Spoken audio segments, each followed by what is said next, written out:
Hello friends, welcome back to our channel. రేపు water team లో work చేస్తున్న ఒక కంపెనీ ఐపీఓగా రాబోతుంది. కంపెనీ నేమ్ వచ్చేసి ఎన్విరో ఇన్ఫ్రా ఇంజనీర్స్. ఈ కంపెనీ యొక్క కంప్లీట్ డీటెయిల్స్, అలానే మనకి ఎంత లిస్టింగ్ గెయిన్స్ రావచ్చు, మనం అప్లై చేయొచ్చా లేదా, మొత్తం కంప్లీట్ డీటెయిల్స్ ఈ వీడియోలో మీకు చెప్తాను. ఈ వీడియోని ఎండ్ దాకా చూడండి. ఎన్విరో ఇన్ఫ్రా ఇంజనీర్ రేపు 22 నవంబర్ ఓపెన్ అయ్యి 26 నవంబర్ క్లోజ్ అవుతుంది. ఒక లాట్ సైజ్ వచ్చేసి 101 షేర్స్ తో అప్లై చేసుకోవచ్చు.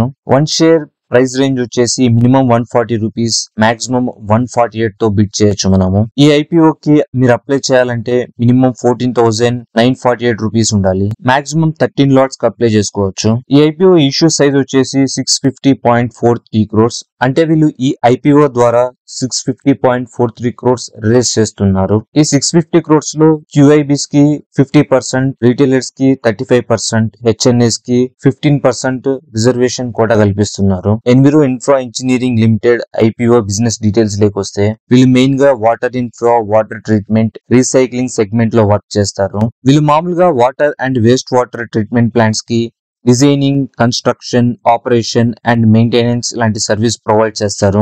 అలానే వీళ్ళు గవర్నమెంట్స్ నుంచి వచ్చే వాటర్ సప్లై స్కీమ్ ప్రాజెక్ట్స్ కి సర్వీస్ ప్రొవైడ్ చేస్తారు. వాటర్ సప్లై స్కీమ్ ప్రాజెక్ట్ లో వీళ్ళు వచ్చేసి వాటర్ ఫ్లో అవడానికి పైప్ లైన్ ఇన్స్టాలేషన్ వర్క్ చేస్తారు. అలానే పంపింగ్ స్టేషన్ ఇన్స్టాలేషన్ వర్క్ చేస్తారు. ఇవే కాకుండా వీళ్ళు వాటర్ లో వచ్చే వేస్ట్ తో కంప్రెస్డ్ బయోగ్యాస్ ని ప్రొడ్యూస్ చేస్తారు. ప్రెసెంట్ వీళ్ళకి వస్తున్న రెవెన్యూస్ లో వాటర్ సప్లై స్కీమ్ నుంచి 68% రెవెన్యూస్ ఇక్కడ నుంచే వస్తున్నాయి. వేస్ట్ వాటర్ ట్రీట్మెంట్ ప్లాంట్ నుంచి అప్రాక్సిమేట్లీ 28% రెవెన్యూ వస్తుంది.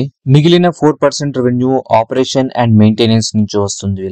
వీళ్ళకి మెజారిటీ ప్రాజెక్ట్స్ స్టేట్ గవర్నమెంట్స్ నుంచి వస్తుంది. వీళ్ళ ప్రెసెన్స్ ఏ స్టేట్ లో ఉందో డిస్ప్లే చేస్తా, ఒకసారి చూడండి. వీళ్ళకి హైయెస్ట్ రెవెన్యూ వచ్చేసి మధ్యప్రదేశ్ నుంచి వస్తుంది. నెక్స్ట్ వీళ్ళ ఫైనాన్షియల్ డీటెయిల్స్ లేకొస్తే, డెట్ టు ఈక్విటీ 0.953 బిలో 1 లో ఉంది. అంటే వీళ్ళ debt to equity under control లో ఉంది. నెక్స్ట్ వీళ్ళ పాస్ట్ 3 years P&L స్టేట్మెంట్ చూస్తే బానే ఉంది. వీళ్ళ సిఏజిఆర్ ఎబిటా 80% అబోవ్ ఉంది. వీళ్ళ ప్రాఫిట్ ఆఫ్టర్ ట్యాక్స్ 77% జనరేట్ చేస్తున్నారు. నెక్స్ట్ వీళ్ళ పియర్ కంపెనీస్ తో కంపేర్ చేస్తే వీళ్ళు రీజనబుల్ ప్రైస్ లోనే వస్తున్నారు ఐపీఓకి. మనం షార్ట్ టర్మ్ లో లిస్టింగ్ ఏం చూసుకుంటే ప్రెసెంట్ 10 to 20% ఉంది. వీళ్ళ నెంబర్స్ బాగున్నాయి. ఇంత తక్కువ ప్రైస్ లో ఐపీఓకి వచ్చినా కూడా ఇంత తక్కువ ఉండడానికి కారణం ఓన్లీ వన్ రీజన్. ప్రెసెంట్ మన ఇండియన్ మార్కెట్స్ డౌన్ ఫాల్ లో నడుస్తున్నాయి. లాంగ్ టర్మ్ లో వచ్చేసరికి వాటర్ థీమ్ లో ఉన్న కంపెనీస్ బాగా గ్రో అయ్యే పొటెన్షియల్ ఉంది. ఒకవేళ లిస్టింగ్ పెరిగినా తగ్గినా యూట్యూబ్ కమ్యూనిటీలో పోస్ట్ చేస్తాను, అక్కడ చూడొచ్చు మీరు. ఈ వీడియో కనుక మీకు యూస్ఫుల్ అనిపిస్తే లైక్ చేయండి, షేర్ చేయండి, అలానే నా ఛానల్ సబ్స్క్రైబ్ చేసుకోండి. Thanks for watching this video.